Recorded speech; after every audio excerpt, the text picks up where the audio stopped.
이어서 오늘 아침 신문 보겠습니다. 먼저 한겨레입니다. 한국인의 밥상에 자주 오르는 이른바 국민 생선이 1970년대 조기에서 90년대 명태로 그리고 최근 고등어로 바뀌었다고 합니다. 밥상 위 생선이 바뀐 건 무엇보다 지구 온난화 등으로 바닷물 온도가 높아졌기 때문이라고 하는데요. 수온이 상승하면서 최근 한반도 해역에 난류성 어종인 고등어와 멸치가 대거 들어선 반면에 한류성 어종은 북상했다고 합니다. 이런 탓에 1970년대 연간 3에서 4만 톤에 이르던 참조기 어획량은 40년 만에 반토막이 났고 한때 국민 생선으로 동일을 누리던 명태도 국적을 바꿔서 요즘 시중에 유통되는 명태는 90% 이상이 러시아산이라고 합니다. 서울 대학가 원룸촌이 신쪽방촌으로 바뀌고 있다는 내용입니다. 신문이 서울 사근동에서 원룸으로 사용되는 전체 건물 751채 가운데 10가구 이상 거주하는 79채의 건축물 대장을 들여다봤더니 그 가운데 82%가 불법 쪼개기를 한 것으로 나타났다고 합니다. 월세를 더 걷기 위해 방 한 칸을 3칸, 4칸으로 나눈 건데 4가구 주택 겸 사무소로 건축 허가를 받은 한 건물은 전층 통틀어 무려 40가구가 거주하고 있었다고 합니다. 한정된 공간을 무리하게 쪼개다 보니 화재와 소음 방지, 습기 처리 등 집이 갖춰야 할 기본 기능을 제대로 갖추지 않은 것은 물론 벽 두께를 줄이려고 화장실 벽을 유리벽으로 설치하기도 한다는데요. 불법 쪼개기 방 입주자들은 돈은 돈대로 내면서 법의 보호도 제대로 받지 못하는데 집주인의 파산으로 집이 경매로 넘어갈 경우 보증금을 받지 못할 수도 있다고 합니다.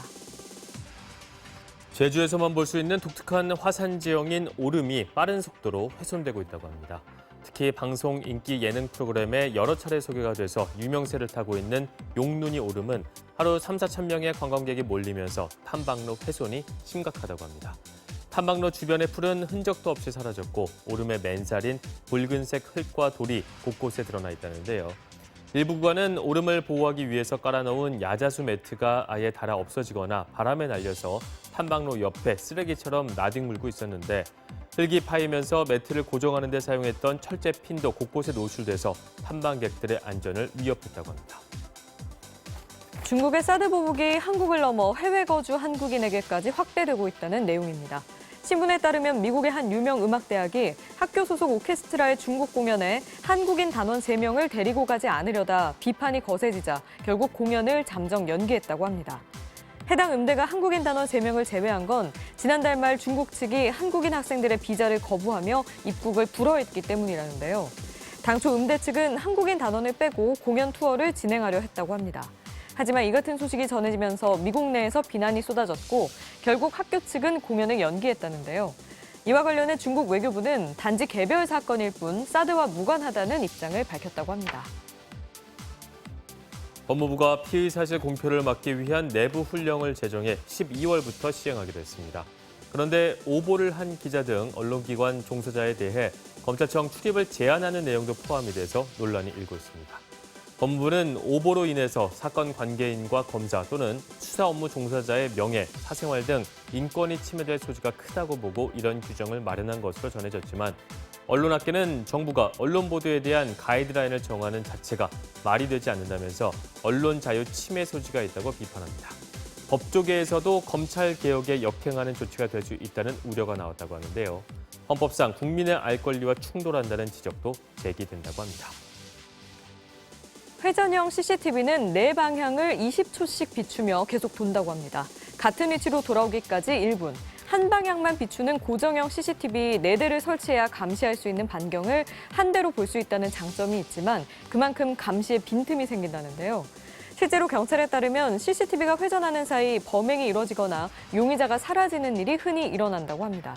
그런데 대부분의 자치구가 예산을 이유로 고정형보다 회전형 CCTV를 많이 설치하고 있다는데요. 하지만 최근 이런 문제가 잇따르면서 앞으로는 고정형 CCTV를 최대한 확대할 방침이라고 합니다. 사고에 취약한 미성년자가 타는 통학버스 운전기사의 과속, 신호 위반 등 안전 불감증 현상에 많은 학부모들이 불안해하고 있다고 합니다. 관련 교통사고가 매년 10,000건 넘게 발생하고 있지만 현재 만 14세 이상인 중고등학교 학생들은 현행법상 안전규제 적용 대상이 아니라고 합니다. 강제성이 없다 보니 안전사고 예방을 위한 사전 조치를 취하지 않는 경우가 많고 통학버스 기사 자격에도 별다른 제한이 없어서 음주나 난폭 운전 같은 일탈 행위를 막기 어렵다는데요. 이 때문에 만 13세 이하로만 관리 중인 현행법을 미성년자 전체로 확대시키고 전문 자격증 제도를 만드는 등 통학버스 제도를 전체적으로 손봐야 한다는 지적이 나온다고 합니다.